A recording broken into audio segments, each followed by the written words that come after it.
diagonal channel, diagonal Bonita Radio, en bonitaradio.net, facebook.com diagonal Bonita Radio y en Twitter, bonita-radio. En línea con tu mundo. Las expresiones vertidas en el siguiente programa no representan necesariamente la opinión de Bonita Radio.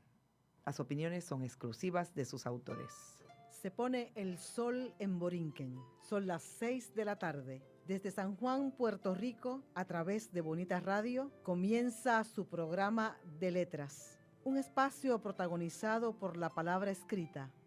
Soy Rubis Camacho y escribo porque la realidad es insuficiente y a veces porque me agota la cordura. Bienvenidos a De Letras. Muy buenas tardes, amigos y amigas de su programa de letras, como siempre todos los jueves a las 6 de la tarde a través de Bonita Radio. Y este es el programa donde la palabra es el oficio y hoy estamos muy contentos aquí en cabina. Mi director de programación, Alexis, un saludo, y un saludo a Amanda que nos acompaña nuevamente hoy, porque vamos a entrevistar a Daniel Nina, un escritor que fue galardonado en el pasado certamen del Pen Club de Puerto Rico. En la categoría de cuentos, su libro de cuentos se llevó el Premio Nacional de este certamen. Es también el autor de Denis Mario de 6 a 6. De ese libro también vamos a hablar en esta tarde. Vamos a hablar de su trabajo en el Posantillano y también vamos a conocer un poco de la persona que es Daniel Nina, de las pasiones que lo mueven, de los postulados que defiende, de las brújulas que guían su vida. Antes de que entremos directamente en la entrevista con Daniel Nina, me gustaría agradecer a la Feria de Narradores que estuvo participando en la Escuela Francisco Morales en el pueblo de Naranjito este pasado miércoles. Es una iniciativa de la compañera Arlene Carballo, la autora de Mujeres que se portan mal. Y ha decidido mover a los escritores a las escuelas públicas y ha organizado un evento muy interesante, Daniel, donde los estudiantes y los maestros leen con antelación el texto y luego llegamos los autores y nos entrevistan, conversamos, nos hacemos amigos, se quedan con nuestros correos electrónicos, nuestras direcciones electrónicas y comienza una relación muy interesante, muy cercana, muy personal con los estudiantes de la escuela pública de nuestro país. De modo que gracias a Arlene, gracias a Wilda Caes que nos acompañó este pasado miércoles, también nos acompañó el autor de Osario de Vivos, Giancarlos, eso mismo, ya mismo nos acordamos, Giancarlos, de tu apellido. Una gran novela, tuvo mucha acogida entre el grupo de estudiantes. Dicho esto, Daniel Nina, bienvenido a De Letras. Bueno, muchas gracias a ti por haberme invitado, a la gente que nos está escuchando, a los compañeros aquí en el panel técnico. Uno, como yo te admiro a ti, pues estoy aquí de admirador, ¿me entiendes? He venido de admirador a este sitio. Así que reconozco y respeto mucho tu forma tan elegante, muchas veces de interpelar a uno y de conversar con uno. Y reconozco también tu quehacer literario, del cual en varias actividades hemos coincidido, donde tú has estado de rol protagónico, un rol esencial. Yo, por lo pronto, a veces me gusta conducir el vehículo y a veces me gusta ser pasajero. Y si me meten en el baúl, me siento igualito de contento, con tal de que lo abran, llegado del destino. Así que en esa conversación, pues nos unen varias afinidades en el mundo de la creación, pero también hemos compartido en otras actividades que nosotros allá en el Posantillano hemos estado, que tú nos has dado tu apoyo. Pues es un gusto, de verdad es un gusto tenerte aquí. Te hemos visto trabajar desde distintos ángulos en la realidad de Puerto Rico y para que ese trabajo salga afuera. Me gustaría que comenzáramos entonces esta entrevista hablando de tu trabajo como cofundador y director del Posantillano. Bien, yo creo que es una historia bien bonita que a mí me encanta hacerla. Yo realmente hablando vivo de otras cosas, así que si empiezo a hablar de eso, pues es otra conversación. Vamos a hablar del periódico. Hace unos 4 años, en el 2011, en julio del 2011, un par de personas muy cercanas a mi vida estaban desempleadas y desesperadas. Yo tenía un dinerito que me sobraba y dije, yo lo invierto y ustedes me producen una propuesta sobre un medio de comunicación digital. Yo no sé mucho de casi nada. Yo lo que pasa es que leo mucho de cualquier cosa y me autoeduco. Así que yo pensaba que la tendencia iba por algo que es a través de la pantalla y que combinara múltiples, múltiples vehículos de comunicación. Si regreso 30 años atrás, debes saber que cuando terminé una maestría a los 21 años en la ciudad de Nueva York, tenía dos opciones, quedarme en Nueva York o regresar a Puerto Rico para terminar estudiar la carrera de Derecho. Y yo, muy influenciado ahí por mi vida familiar, mis padres, que tú sabes, estaban supervisando a uno, decían, no, tienes que tener una profesión. Y yo, pero ya tengo una maestría en política, con eso yo he hecho para adelante en la vida. Y ellos decían, ¿pero qué vas a hacer? Y yo dije, bueno, yo voy a ser periodista. Así que eso no se dio en ese momento porque acabé regresando y cumplí la carrera de Derecho, que es una profesión según las familias tradicionales, pero también la mía. Y al graduarme de Derecho, pues continué un curso de vida que es el que he tenido hasta el día de hoy. Pero 30 años después, cuando vi unas amistades desesperadas, yo dije, pues vamos a montar un sistema de información mediática que nos permita informar, es decir, transmitir noticias. Y creo que lo que hice fue 30 años después continuar una idea que había tenido antes, que no la había podido implementar. Así que con el compañero Héctor Cortés, el compañero Juan Carlos Rivera y la compañera Vanessa Castedo, les pedí que lo hicieran, ellos hicieron la propuesta, yo dije, vamos a seguir, ahí salió Vanessa, se quedaron ellos dos conmigo, vamos a empezar a producir esto, y empezamos como los locos a producir un periódico, literalmente hablando, sin ningún sentido de lo que es producir un periódico, y sobre todo con la gran osadía que iba a ser diario, porque es que hay que estar loco para plantearse eso. Así que en septiembre del 2011 empezamos a producir un periódico que, como cualquier cosa de las que yo no sé hacer y empiezan a hacerse, pues salió un día y después nos tardaba más producir el otro día, no porque no tuviéramos noticias, sino porque no sabíamos la mecánica. Así que ya para fines de septiembre trajimos a la compañera Camil Camacho como la primera editora del periódico, así alguien que le diera orden, pero como yo hago las cosas al revés, ella tampoco era periodista, pero tenía un sentido de estructura y orden. Y los periódicos, para mí, manejar cualquier periódico, yo hablo desde el que nosotros hemos montado, es una lógica muy circular. Siempre empieza el lunes, aunque la prensa comercial empieza el domingo, nosotros pensamos el lunes, no me preguntes por qué, pero ya te dije que no éramos periodistas, y terminábamos el domingo. La prensa empieza domingo y termina domingo, la prensa comercial. Así que las planificaciones de ellas son de 8 días. Nosotros lo hacemos de 8 días, pero de lunes a lunes, pero partiendo de la premisa que el domingo es que presentamos el nuevo propuesta de trabajo para la semana. Así que fuimos montándolo y con Camil logramos de septiembre 2011 a mayo del 2012 establecer los fundamentos para un proyecto, por decir algo, profesional que se lanzó en mayo del 2012 y que es el que de una forma u otra hemos sostenido a lo largo de estos 3 años, 2012, 2013, 2014 y ahora parte de lo que va del 15, y donde si tú me preguntas desde los distintos indicadores te puedo decir que producimos básicamente al día como 20 páginas de noticias originales y curadas de lunes a viernes. Sábado y domingo también se produce material genuino o nuevo en lo que es el Post Antillano y fuimos añadiéndole pedazos que son otros componentes, otros vehículos de comunicación que incluye Página Cero, donde tú has escrito en un par de ocasiones, que es para mí el mejor suplemento cultural actual en el país. Segundo, la revista dominical que se llama Letras, Café y Tostada, que es una revista chévere de artículos de cierta reflexión. Tenemos una sección de entretenimiento que ya lleva como 1 año y medio o 2 años que se llama Espiral.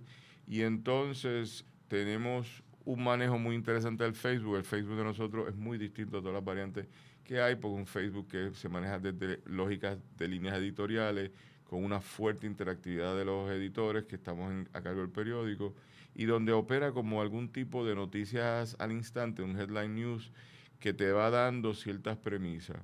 Y hemos logrado tener esos 5 vehículos y empezamos a jugar el semestre pasado con un vehículo de periódico en escrito que se llama el post en versión papel, que es un experimento. Hemos tenido ciertos contratiempos estos primeros 2 meses del año, tenemos para sacar los próximos, seguir sacándolo ahora, pero hemos estado tratando de buscar formato y eso es donde no hemos podido acertar. Así que tenemos 6 vehículos diarios que estamos produciendo y que cómicamente nos tienen muy estructurados porque es de lunes a domingo y vuelve el lunes, y realmente hablando, para bien o para mal, bajo los indicadores ya hay una población que nos sigue, y esa población, uno tiene una capacidad influencial que es crear opinión, y la opinión pública es la razón por la cual existimos todos nosotros, Bonita Radio, 80 Grados, Claridad, todos los que son no dominantes, no corporativos, existen para crear opinión. El que me diga eso, pues es filántropo, pero yo no estoy en la filantropía, yo estoy en creación de opinión pública nacional. Mucha gente me ha dicho que no dominan los medios tecnológicos. Y tú has dicho que esto es un espacio de difusión digital. ¿Cómo se mide el impacto del postantillano? Pues aquí los colegas de Bonita Radio también los manejan, porque nosotros sí compartimos, y como después de Snowden te das cuenta que estaba todo integrado por la CIA, pues todo en esa integración se ha puesto de forma tal de que cumpla un propósito. Así que voy a hablar solo de digital. La prensa papel, que no va a desaparecer, lo que pasa es que se tiene que amoldar a los cambios, y mientras hayamos seres humanos de múltiples generaciones, los más viejos, los más mayores, siempre le dirán a los más jóvenes lee el papel, porque tendría que pasar un cambio cultural de la desaparición del papel para que los más jóvenes y los más mayores solo vieran digital. Nosotros nos concentramos en digital porque fue el medio que nacimos, y nacimos con mucha velocidad, como cualquier medio digital, porque la velocidad es la que nos permite, lo digital es lo que nos permite una gran capacidad de edición, de modificación, de alteración, etcétera, que el papel no te lo da. El papel se imprime y ya salió. Así que nosotros tenemos estos medios en digital que entonces tienen múltiples indicadores, y decir que un periódico digital es exitoso o no, pues podríamos hablar de distintos indicadores. Por ejemplo, el indicador promedio es el lector directo en la página, que es una persona que abrió directamente la página. Ese indicador tiene un valor. ¿Ok? ¿Por qué te digo tiene un valor? Porque te está midiendo el efecto de un icono que has creado diariamente y que le dice a la gente, búscalo. Así que ese te mide, y hay unos indicadores en Google Analytics, por ejemplo, que te permite ver cuánta gente entra en directo a tu página. Pero luego están los referidos, y los referidos es un indicador que se pierde uno, porque pueden estar referidos por distintas páginas o servidores, pueden estar referidos por reenvíos que haga la gente, y pueden estar también referidos por Facebook u otras redes sociales que afecten. Así que ese indicador es para mí bastante interesante, pero no es necesariamente tan preciso como el anterior. Luego de eso tienes entonces los indicadores de reimpresiones, que es cuando otra gente te sigue reimprimiendo tu artículo, que esos son otros indicadores que también puedes medir. Así que lo que es la versión inicial digital podría tener 2 o 3 indicadores que uno está viendo y va teniendo una idea de lo que es el efecto de esto. Para un propósito de venta de anuncios, nosotros tratamos de decir, en un año tuvimos, por ejemplo, el año pasado tuvimos 232,000 lectores en directo. Eso es fabuloso para una gente que decidió hace 3 años o 2 no pagar un chavo en publicidad, porque todo en la internet se compra. Así que nosotros tenemos una campaña de no pagar publicidad, que esto sea por redes sociales y por la propia sinergia que crea eso. Luego ahí Facebook te crea otros indicadores que son muy interesantes, que están basados en la lectura del artículo que sale en Facebook, y desde Facebook tú entras, que está también trabajado a través de lo que es los indicadores del propio Facebook Fan, que es la forma corporativa de operar con ellos, y dentro de esa conversación tú vas viendo lo que eso está generando.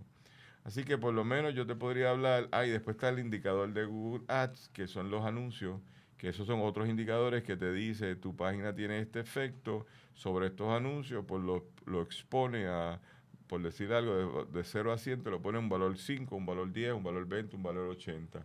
Y tú sabes que una página con mucho movimiento y con un público que te abra los anuncios es una página que para los Google Ads vale mucho.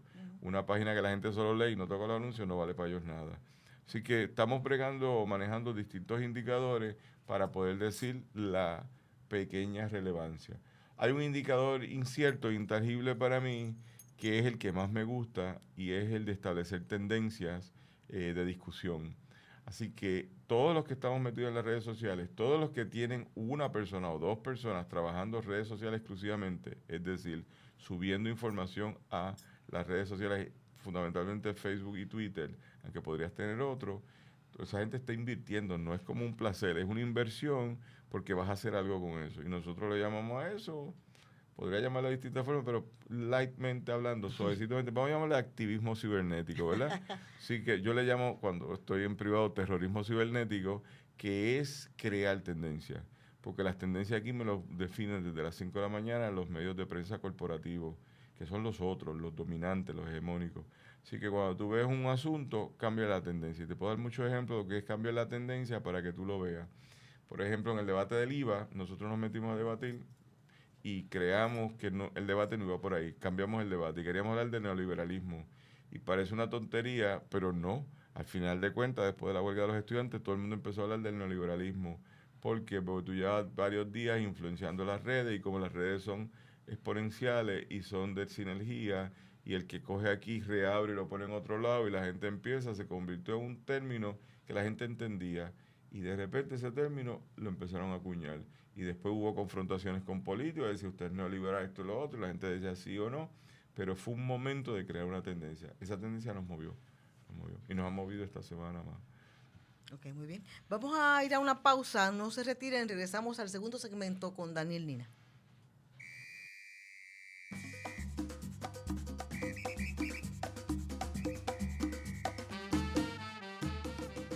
Saludos mis amigos, mi nombre es Oscar Villarini y es para invitarle a que estés conmigo todos los jueves a las 7 de la noche en Musicaliza por Bonita Radio, en línea con tu mundo.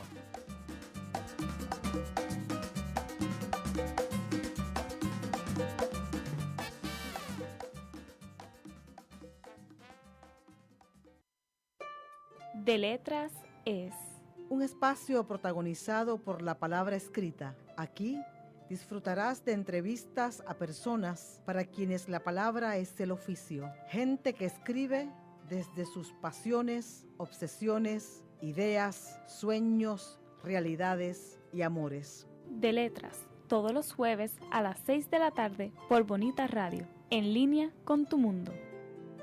Hablábamos en el primer segmento, amigos y amigas, con Daniel Nina, cofundador y director del Post Antillano, un espacio de difusión digital en el que yo he leído artículos extraordinarios.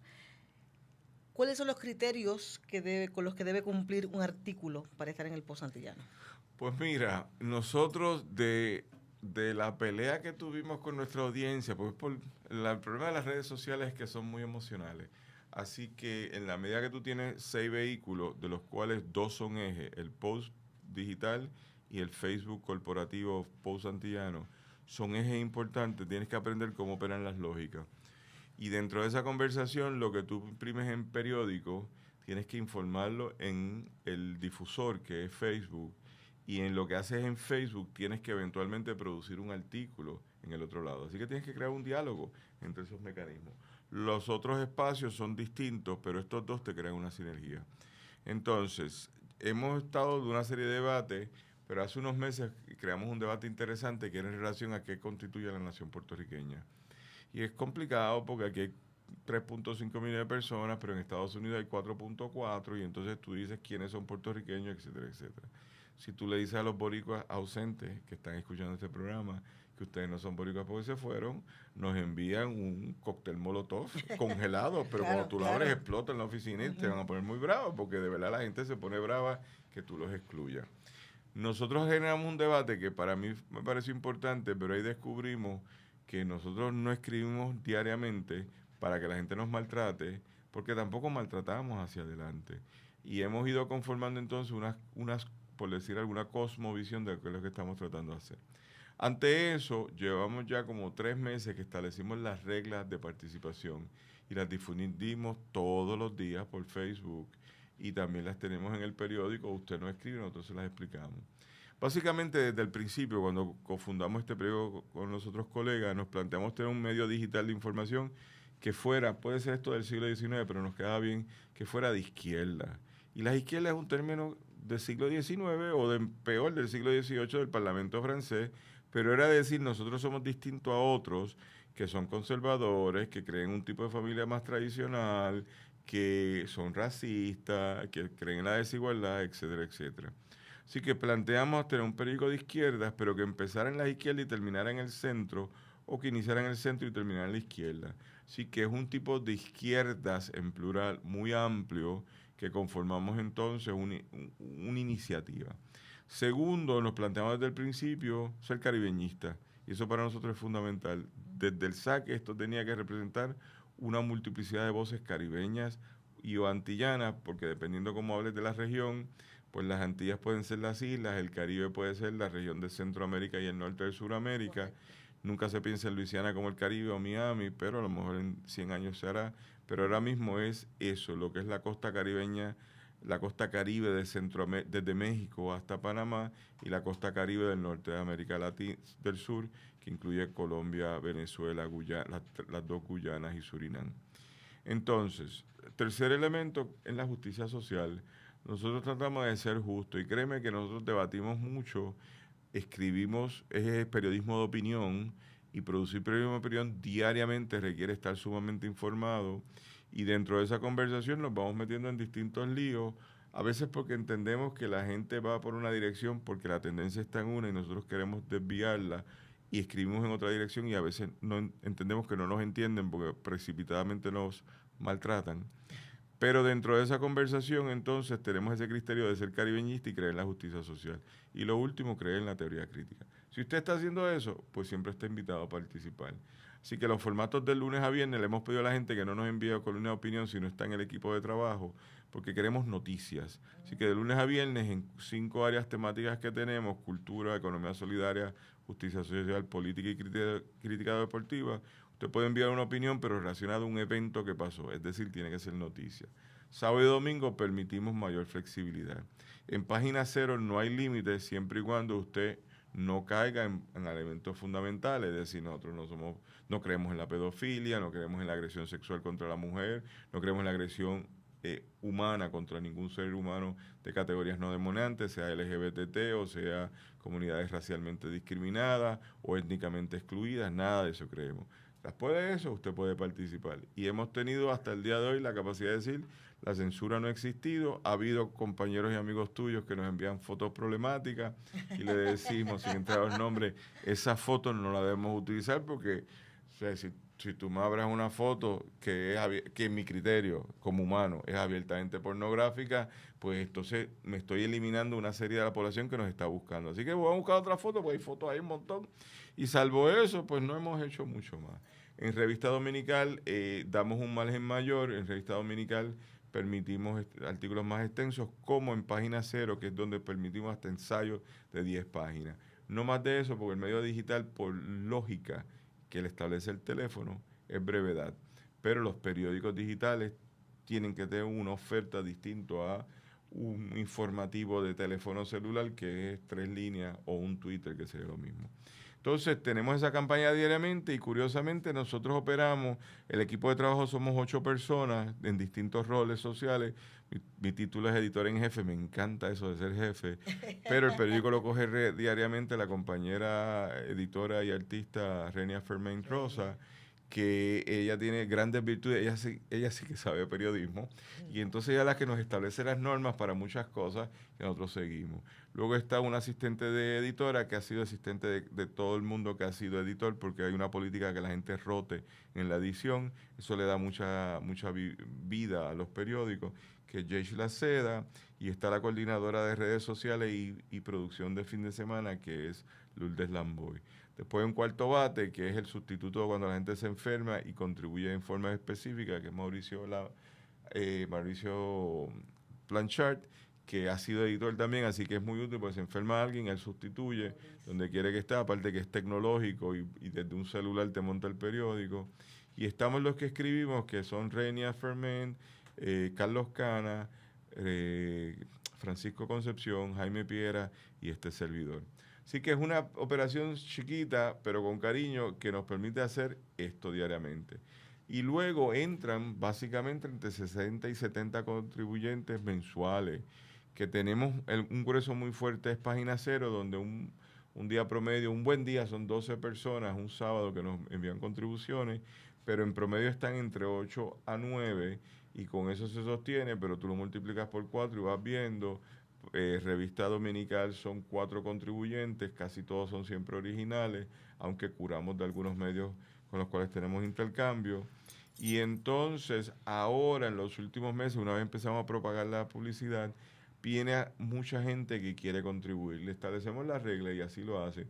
Y hemos rescatado gente muy interesante, puertorriqueños y puertorriqueñas de la diáspora, algunos puertorriqueños y puertorriqueñas locales, también algunos escritores del contexto latinoamericano, porque por los indicadores vemos nuestro primer mercado de trabajo es Puerto Rico, el segundo es Estados Unidos, el tercero es España, el cuarto es México y el quinto fluctúa entre Venezuela, República Dominicana, Colombia. Todos los países, salvo Estados Unidos, de los primeros 10 son salvo Estados Unidos y España, son del continente latinoamericano. Así que es un evento que pasa diariamente y que mensualmente recoge, básicamente, si lo cuantifico por escrito, sometido y publicado, posiblemente 110, 120 intervenciones. Maravilloso, maravilloso. Es mucha administración para gente que no saben de periodismo ni administrar un periódico, pero uno lo aprende todo. Es impresionante lo que uno puede aprender. Y el efecto ha sido maravilloso.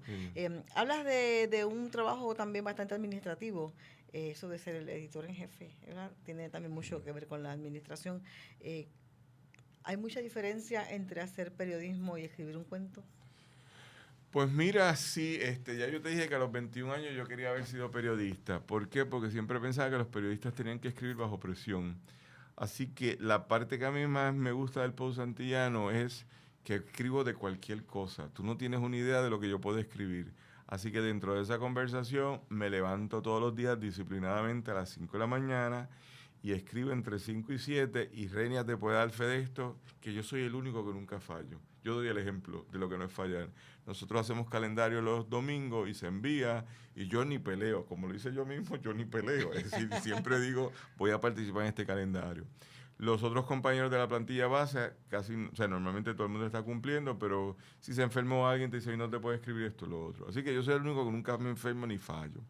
Explicado eso, lo que más me gusta es escribir bajo presión sobre un tema que tengo que haber conceptualizado, que lo voy a investigar en 15 minutos para tratar de entender, que si es algo que me interesa voy a entrevistar, pero si no, o puede ser en físico o por internet que entrevisto, pero que tengo la capacidad de reseñar, de explicar algo y dar una opinión y decir por dónde es que va la cosa, es decir, una interpretación alterna de lo que fue la noticia dominante.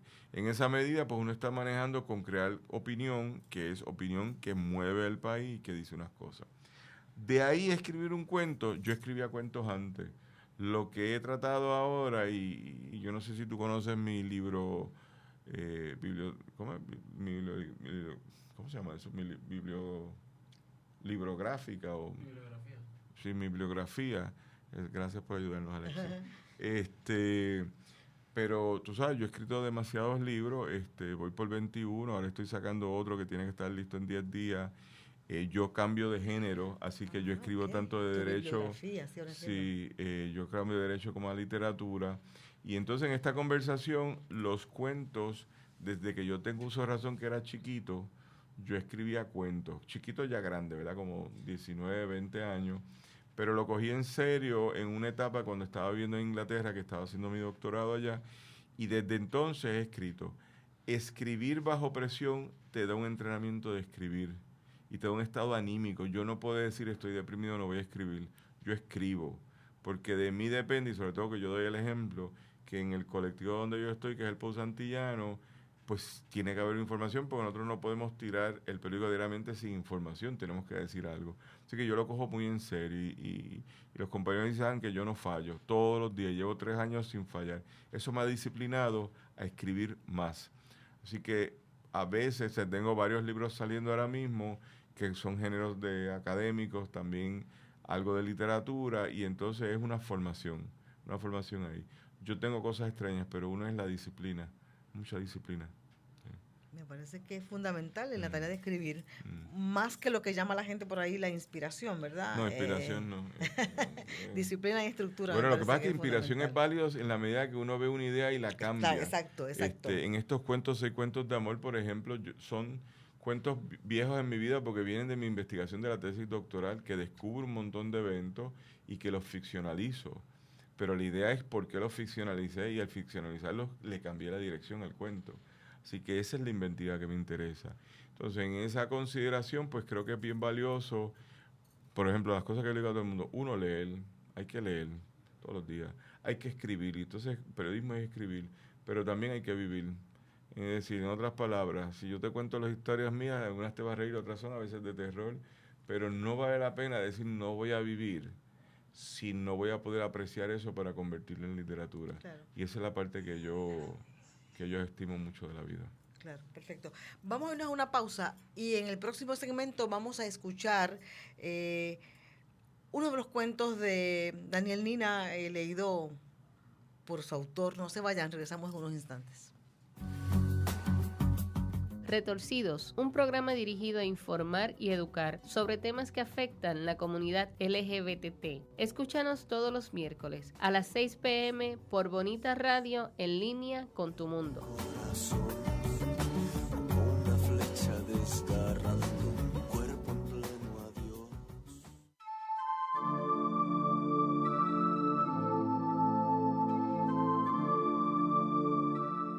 La vía al crecimiento es universal. Gisela López abre un espacio para que puedas tener acceso a los temas de la espiritualidad desde sus distintas manifestaciones. 2 miércoles al mes a las 7 de la noche. Por aquí, por Bonita Radio, en línea con tu mundo.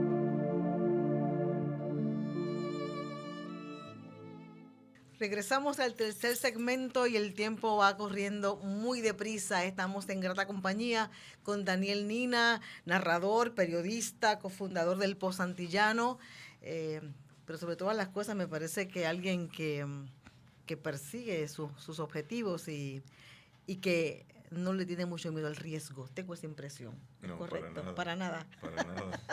Para nada. Ha quedado evidenciado.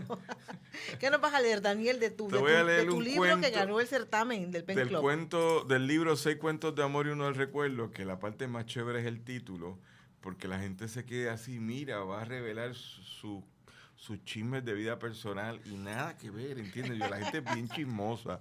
6 cuentos de amor y uno del recuerdo son 6 cuentos de amor, del amor por la vida, de gente que luchó por la vida, porque son situaciones históricas que fueron documentadas por historiadores y que yo las retomo y las creo en ficción a partir de ahí.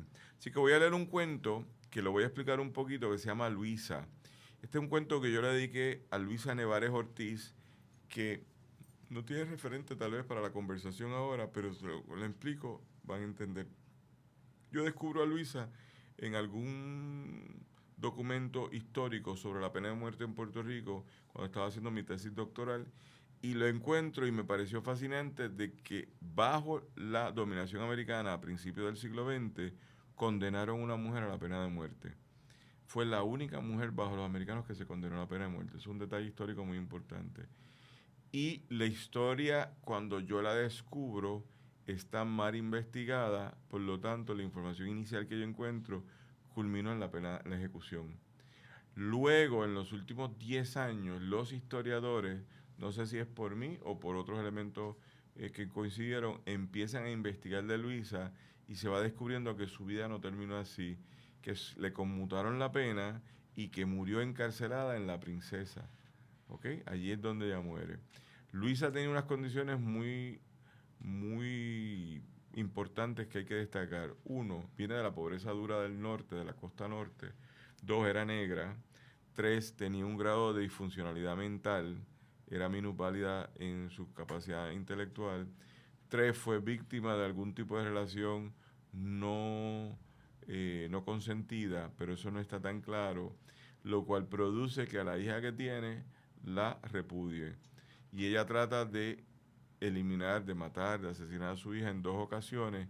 La primera no funcionó, no lo logró, y en la segunda es que la mata y la enjuician. Y al enjuiciarla, La prueba que se utiliza es en ese momento terrible, pero hoy también, y el abogado que la defiende, tal parece que no hizo un trabajo adecuado, sale culpable, la condenan a la pena de muerte, y el abogado interviene más adelante y pide nuevo juicio, y es de ahí que surge el evento de conmutarle la pena.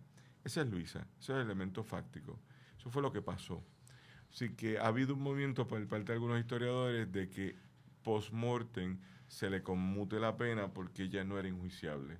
Esto es un caso extraordinario. Era inimputable. Era inimputable. Wow. Así que Interesante. yo tomo ese caso, me voy en un viaje como casi todos los días en la vida y digo, esta historia podría ser distinta. Así que yo hago un cuento distinto de Luisa. Los cuentos de este texto, de este volumen de 6 cuentos de recuerdo, 6 cuentos de amor y 1 de recuerdo, están en la categoría de relatos breves, microtextos o microrelatos, tú dependiendo, pero no son extensos. Así que voy a leer el de Luisa, que son 10 párrafos o 8 párrafos. Leo. A Luisa Nevares Ortiz la llevaban a pie, esposada de sus manos y con un par de grilletes amarrados a cada tobillo, por la calle del Cristo hacia el Castillo del Morro. Tanta presión ejercían dichas torturantes herramientas que hacían que ella sangrara lentamente por su tobillo izquierdo. Mas, sin embargo, de su rostro no surgía reclamo alguno de dolor o pena. Su aura y belleza seguían siendo impecables y se desbordaban frente a la masa humana que se había congregado para verla pasar. Con tan solo 24 años, su vida le había enseñado a sobrevivir en cada difícil momento y a vivir siempre de recuerdo. Su mente recorría los cañaverales allá en su infancia a principios de 1880 de su querido pueblo de Humacao. Su padre, un negro artesano venido de Ponce, le había dado desde pequeña toda la seguridad necesaria para afrontar la vida. En particular, le enseñó desde chica a vivir con dignidad. Además, su madre, una hermosa mujer de adjuntas, de tez blanca y cabellos negros, hija de campesinos, le había provisto de la dulzura y ternura necesaria para saberse mujer, en específico ser sensible y valiente a la vez. En más de una ocasión perdió interés por el proceso judicial en el que se le juzgaba de asesinato, agresión y mutilación. Sabía que la justicia, la de ellos, no podía entender sus actos. Comprendió que el cambio de soberanía en cuanto a asuntos legales no había alterado el orden de las cosas. Seguían defendiendo el mismo sistema de desigualdad que su padre, su madre y ella llevaban más de una vida luchando por cambiar. El fiscal de apellido Hernández había desfilado toda la prueba que existía en su contra, incluyendo unos viejos expedientes donde se le acusaba de distribuir información sediciosa contra la corona, invitando a la organización laboral de los campesinos y artesanos. Se trataba de unos hechos ocurridos en el 1896, cuando trataban de organizar el gremio laboral entre los artesanos del pueblo y los trabajadores de la hacienda de la familia Roy. Luisa se persignó al pasar frente a la catedral. No lo hizo pensando en la muerte segura que le esperaba en el castillo, sino pidiéndole fuerzas al Todopoderoso para lograr ascender con dignidad el trecho más difícil de su última caminata por la ciudad capital, la empinada que le venía de frente en la calle del Cristo. Una vez llegaron al castillo, tuvieron que esperar por el padre Ramírez de la parroquia de la calle Sol, quien luego de más de una hora de espera aún no llegaba. Como todos los procesos finales en la vida, cualquier tiempo que retardara la conclusión de los mismos creaba una fortuna muy codiciada. Esto lo sabía Luisa, y por algo no había decidido compartir sus últimas reflexiones cristianas con el reverendo protestante McPherson, que los oficiales de custodia le habían traído. Todos esperaban y para Luisa se trataba de una espera placentera. La habían acomodado ya en el garrote y sentía la frialdad de la horquilla rozándole todo el cuello y el roce leve de la punta del punzón que habría de destruirle el comienzo de su espina dorsal. Ella miraba con atención a los oficiales de custodia y al verdugo, quienes se movían con cierto grado de impaciencia por el patio interior del castillo. Había que terminar con el negocio que ella representaba lo antes posible. En los ojos de estos hombres veía la figura de su antiguo amante, el capitán Scott, quien había llegado a Humacao a principios del siglo para organizar la nueva milicia y policía. Lo más que le había gustado de él fueron sus ojos y la posibilidad de acabar con la policía represiva del municipio controlada por una de las familias dueñas del pueblo. Pero habían pasado ya 4 años de aquel encuentro inicial que no terminó en días muy felices, sino en la muerte violenta del capitán Scott infligida por Luisa y ahora la pena de muerte para ella, dada por el Estado como castigo. El padre Ramírez, luego de terminar su invocación, le había extendido el rosario para que ella lo besara. Su cuerpo estaba totalmente inmovilizado en la silla de la muerte. El padre le pidió al Todopoderoso que la perdonara y le pidió a Luisa que antes de partir al reino de los cielos pidiera perdón por sus lamentables actos. No, gritó Luisa con toda la dignidad y valentía del mundo. El verdugo comenzó a mover lentamente el manipulador del garrote. Una hermosa sonrisa se desbordaba por la cara de ella. En su memoria reflexionaba ante sus últimos actos de libertad. Era una noche lluviosa en su pueblo. Scott había llegado borracho con otros 2 soldados americanos y habían decidido repartirse al indígena en forma colectiva.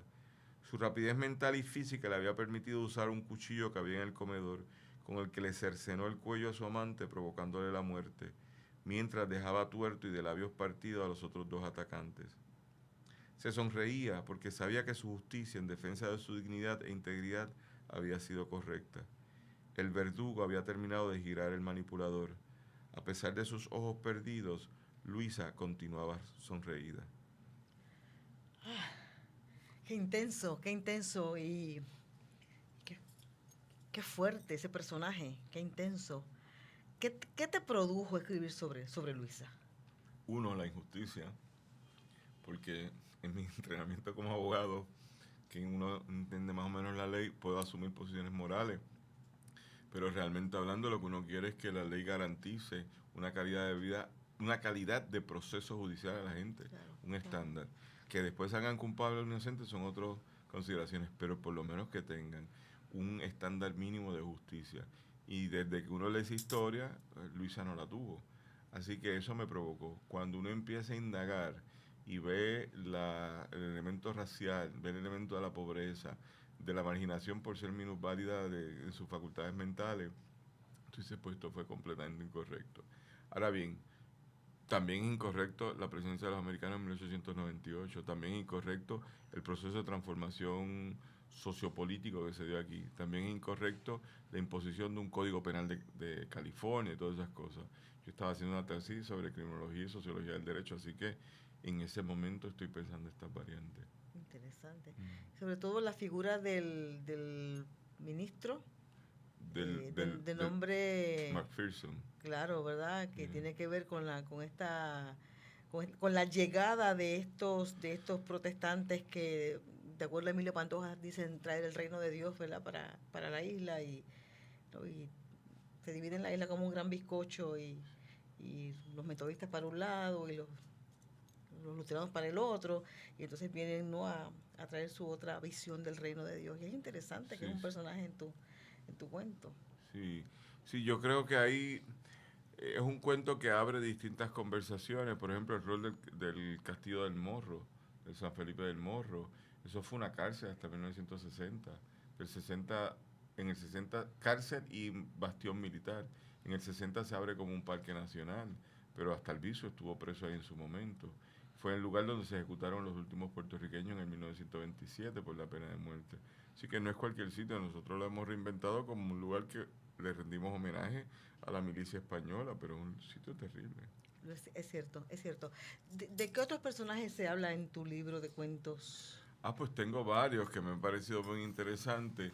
Le rindo un homenaje a Tonto. Tonto, el asistente de Clayton Moore en El Llanero Solitario. Porque estoy reexaminando lo que fue la masacre de Wounded Knee, que es una de las masacres más violentas del pueblo blanco americano contra el pueblo indígena de los Estados Unidos. Y eso lo cumplí ahí. Le rindo un homenaje a mi infancia en lo que fue toda la relación política a partir de la televisión, como una productora de una mentalidad, en el caso de Puerto Rico, muy racial, mente discriminatoria. Le rindo un homenaje al pueblo dominicano, le rindo un homenaje al pueblo dominicano y al pueblo de Granada en función de la invasión americana de 1983, y le rindo un homenaje a la vida personal en una situación vivida en Portugal, donde he pasado largas temporadas allí, donde pasaron unos eventos, y esos son los 6 cuentos de amor. Después hay uno del recuerdo, que ese sí que es microtexto, en la tradición de los escritores de microtexto latinoamericanos, el guatemalteco, se me olvida el nombre ahora. Monterroso. Monterroso, Augusto Monterroso, y dentro de esa conversación es un cuento que es chévere, pero es en vacilón. ¿Y lo podríamos escuchar en el próximo segmento? Claro que sí. Pues nos vamos a una pausa y regresamos al último segmento con Daniel Nina. Todo lo que hago lo hago por ti. Es que tú me sacas lo mejor de mí. Soy todo lo que soy, porque tú eres todo lo que quiero por ti. Hola Puerto Rico, te habla René de Calle 13 y vengo a decirte que amar no es controlar, no es golpear, no es obligar. Amar es respetar y dejar ir cuando llega la hora de decir se acabó. Amar a una mujer es quererla feliz aunque no estés junto a ella. Si has pensado en hacerle daño a tu pareja o expareja, detente y piensa, usa la cabeza, usa el casco, busca ayuda, habla con alguien, pon distancia, protégela y protégete. Abraza la vida y sea un hombre que ama de verdad. El amor no mata, no agrede, no controla. El verdadero amor libera. Únete a Proyecto Matria, Prensa Comunitaria y esta estación. Y di no a la violencia machista. Que no muera una mujer más. Por ti, todo lo que hago lo hago por ti. Es que tú me sacas lo mejor de mí. Regresamos y este es el último segmento de este programa. Estábamos en el receso comprometiendo un poco a Daniel Nina a que regrese a este programa. Y ya dije que sí, Y ya voluntariamente. dijo que sí, y ya como dijo dice que la sí. canción, condéname a tu amor, yo te lo pido. Sí, aquí Ya le dije que estábamos. sí. Ya dijo que sí, ya se comprometió, le vamos a tomar la palabra porque es un trotamundos y vamos a hablar de esos países maravillosos que ha visitado, de esas realidades que ha descubierto y que lo han descubierto y de cómo eso se transfiere en su literatura. Pero vamos a escuchar ahora uno de sus microcuentos. Este es un micro relato que escribí hace un rato en la vida, pero fue en la década de los 2000, y que siempre estuvo por ahí tirado. Pero en esta conversión de cuentos más cortos, y esto trabaja muy bien. Así que como la gente ha comprado este libro por la perversidad del título, 6 cuentos de amor y uno de recuerdo, que me cuente su chisme, pues este va más en esa lógica de la perversión. Se titula De tu alma un pelo. Ese último pelo que dejaste en la cama, ese que es enredadito, oloroso y de color castaño, aún sigue en la cama. No sé cuándo se te cayó, o si lo mordí, lo alé o te lo arrancaste. Lo que sí puedo confesarte es que por ese pelo de tu alma, Karina, mi esposa, se fue de la casa. Qué gran cuento, qué gran cuento, qué buena imagen, me gusta mucho el humor, me gusta mucho el tono y el cinismo del cuento, me encanta. Háblanos, Daniel, de este libro, Denis Mario de 6 a 6, que si es posible le voy a pedir a Alexis que tenga la bondad y lo ponga en pantalla para que nuestros amigos puedan ver esa portada hermosa, insinuante. ¿Dónde se puede conseguir este libro, Daniel? Se consigue en todas las librerías principales del país, se consigue también en la editorial Isla Negra. Estamos tratando de estar en gira ahora mismo, hay varias invitaciones. Esto es una historia bien bonita de este libro porque en el 1988 yo estaba en Barcelona en un congreso de los pueblos por la independencia de Puerto Rico y contra el colonialismo americano que había organizado el fenecido hoy Luis Nieves Falcón. Y yo estaba estudiando en Inglaterra y él me invita a venir y yo llego y están todos nuestros grandes próceres deponiendo allí. Yo a los próceres los quiero mucho, pero alguien dijo, Denis Mario está en la azotea, y yo a Denis Mario no lo conocía. Así que yo me voy para la azotea, eran como las 6 cayendo la tarde de la noche y Denis Mario estaba allí fumándose un cigarro y hablándole a una muchacha diciendo que él se iba para París. Yo llevaba como 2 años o 3 años en Inglaterra viviendo y entonces le digo, mira, yo soy Daniel Nina y empezamos a hablar y nos ponemos a hablar y estuvimos ahí como hasta las 8 de la noche mientras la conferencia pasaba a la cual me habían invitado a hablar y en la cual íbamos conversando sobre los planes de Denis Mario. Y yo me sonrío, Denis Mario apenas como 3 años mayor que yo, pero yo decía, cuando yo sea grande voy a ser como Denis Mario. Porque él decía, en la tradición de los escritores latinoamericanos, me voy para allá a hacer mi arte, que él combina 2 elementos. Él es artista plástico y él es músico. Así que yo le puse mucha atención y nos pasamos ahí. Y eso pasó en el 1988. Luego, como en el 1994-95, lo encontré en la vida y lo saludé. Y le dije, ¿cómo estás? ¿Te acuerdas? Etcétera. ¿Te acordaba? Sí, porque los cuentos de él son grandes siempre. Así que en el año 2000, 2001, yo le dije a Denis Mario, el día que puedas te voy a entrevistar. Yo tengo una tradición de que me han gustado siempre hacer los libros de entrevista. Tengo 3 libros de entrevista, 2 publicados, 1 sin publicar. El otro, que es en su género muy valioso, fue el libro con Juan Mari Brás, Por la Libre, Conversaciones con Juan Mari Brás, que salió en el 98, ese no quedan copias, hay que sacar una edición con una información post-mortem que solo estaba autorizado a publicar, que estaría dispuesto a hacer ahora. Así que en el proceso me encuentro a Denis Mario y le digo eso como en el 2000-2001 y él me dice, pues claro que sí. 4 años después, en el 2004, nos encontramos y yo digo, ya estoy preparado para grabarte. Así que a Denis Mario yo lo voy viendo en distintas etapas de la vida, pero todo me va tardando tiempo con Denis Mario. Así que le digo, yo me voy a pasar contigo 12 horas. Yo voy a llegar a las 6 de la mañana a tu casa y voy a estar contigo hasta las 6 de la tarde. Y lo que pase ahí lo vamos a grabar y lo vamos a recoger. Así que yo fui preparado con cámara, con videocasetera, con videofilme, con un fotógrafo que trajimos, que es un compañero hoy prominente en Puerto Rico, Demetrio Fernández Manzano, el director de la Corporación del Cine, y nos pasamos Denis Mario, se trajo comida, se trajo vino, y empezamos a estar ahí desde las 6 de la mañana. Así que empezamos la mañana desayunando. O sea que llegaste a las 6. Llegué a las... cuando llego puntual a las cosas te tienes que sorprender, pero hay unas que me interesa estar puntual en la vida. Para la muerte nunca voy a estar puntual. Para esa no, para esa me voy a retrasar todo lo que pueda. Y él aceptó a las 6. Él aceptó, sí, porque sí. Y entonces yo llegué allí como a las 5:45 y le dije, llegué y empezamos a grabar. Tiene un pietaje fílmico muy bueno este proceso. Y empezamos. Y nos sentamos con una grabadora a que él me contara la vida. Eso produjo en calidad 6 horas de grabación. De 12 produjo 6, porque no todo se grababa por otros medios. Pero nosotros terminamos al caer en la tarde y entrar la noche. Así que me pasé 12 horas, que es como un seminario que normalmente uno no tiene ni con su pareja, ¿entiendes? Así que es un seminario distinto. Y trabajamos. Denis Mario, yo siempre lo he encontrado, ustedes muchos lo conocen, porque es el de la xilografía que está allí en el Viejo San Juan, Don Pedro y los Pitirres, un super personaje.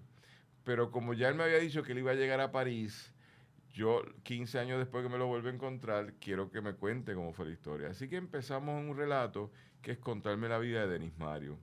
Denis Mario hoy por hoy lo tengo mucho cariño y lo que grabamos en el 2004 no se publicó hasta el 2014. Y la pregunta es ¿por qué? Uno, porque como tú producías leíble, de calidad para impresión, 6 horas de un proceso que tuvo vino, que tuvo cigarro, que tuvo mucha representación teatral por parte de él, que es publicable y que no es publicable, pues no todo es publicable. Y dentro de esa conversación hubo algo de eso. Segundo, cómo yo iba buscando escribanos que me transcribieran lo que decía Denis Mario, porque era muy coherentemente irregular o muy coherentemente incoherente. Así que cómo eso se tradujo. Qué genial. Y hemos tenido, estos de los pocos libros que ha pasado por múltiples escribanos, por múltiples editores de contenido, y lo fuimos trabajando y trabajando hasta que 10 años después, y él siempre me decía, a danza, que mi mamá se va a morir, lo tiene que leer, que fuimos produciendo lo que fue un texto de 180 páginas inicialmente, y luego reducido a 120, 140, que es el que tiene que se publicó. Porque la madre también intervino y nos pidió que algunas cosas que estábamos por decir no se podían publicar, y entonces yo lo respeté, etcétera. Así que Denis Mario, cada vez, y si nos está escuchando, sabe que yo le digo, yo te voy a hacer famoso, y él me dice, ya yo soy famoso, famoso te vas a hacer tú, pero 10 años de espera te tiene que decir que es un trabajo como monumental. Así que producimos la primera versión del libro, porque es de los pocos libros que puede tener varias versiones, porque la versión inicial es solo texto. Una segunda versión sería con video, porque hay un video extraordinario. Una tercera versión sería con las fotos que Demetrio Fernández tomó. Y otra versión sería, en el futuro, cuando la madre ya no esté con nosotros, publicar todo lo que se excluyó. Así que yo digo que este es un libro que podemos sacar distintos libros del mismo contenido, pero el título es el que más a mí me gustaba, que era de 6 a 6. Así que en esa consideración, yo lo que he tratado es celebrar a un escritor, a un creador puertorriqueño que se llama Denis Mario. El libro tiene distintas importancias. Uno, como la gente sabe, y yo sí que defiendo a Denis en todos lados, creo que Denis Mario es uno de los creadores más importantes de este país, que como todos nosotros que creamos, siempre decimos que no nos tratan con cariño. Pero ese trabajo de Don Pedro y los Pitirres, que está allí en el Viejo San Juan, lleva 35 años en esa pared. Y eso es de los pocos trabajos que no se mutilan en Puerto Rico. Así que la pregunta es, ¿por qué lleva 35 años allí? Y yo te la puedo contestar. Lleva 35 años allí porque representa un valor cultural que todo el mundo respeta, la figura de Pedro Albizu Campos. Entonces, explicado eso, el jovencito a los 26 años definió su senda, que es una senda donde él y yo tenemos afinidad, la independencia de Puerto Rico y la valoración de los íconos nacionales como la figura de don Pedro Albizu Campos. Luego tenemos afinidades en la vida de los principios. Denis Mario puede ser muchas cosas, pero es un hombre de muchos principios. Es un gran padre, es un gran abuelo, es un gran hijo y es un tipo bastante cómico y ocurrente. Si usted se mete en la lógica de Denis Mario, se lee este libro y se lo va a disfrutar. Pero es un libro que está escrito desde una óptica como a la contraria. Pero lo más importante dentro de eso es ver que los artistas puertorriqueños no producen arte por un mero hedonismo, por un mero adquisición de valor. En el caso de Denis es completamente por un concepto de compromiso social y político. Así que yo solo voy a leer, ya que nos queda poquito tiempo, voy a leer simplemente el pedacito final del libro, que es el último capítulo, que en este texto y también el de Juan Mari Brás para mí es muy valioso, es decir, cómo el que yo entrevisto pensaría que sería el final. Así que le pregunto, ¿un final? Dime, Daniel Nina dice, ¿y qué va a pasar?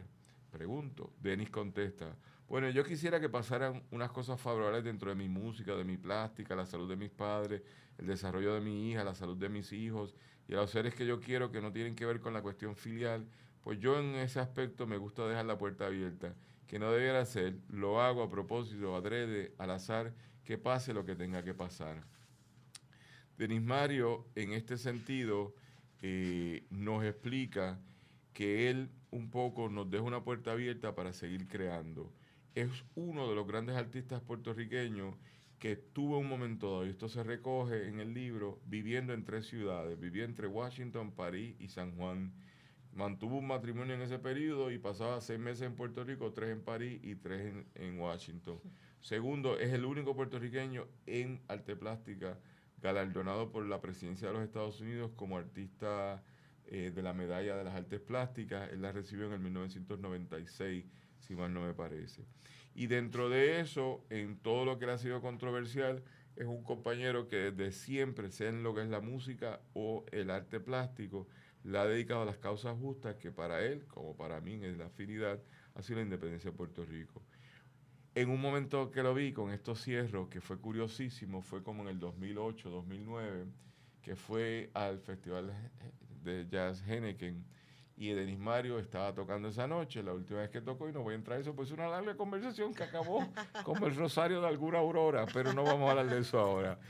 Pero esa noche yo estoy allí para ver a mi amigo Denis Mario, a quien sabe que le voy a escribir un libro que todavía no ha salido, estamos a mitad de los 10 años de espera. Y entonces vamos allí y Denis Mario sale con la cara pintada y empiezan a tocar un solo de trompeta.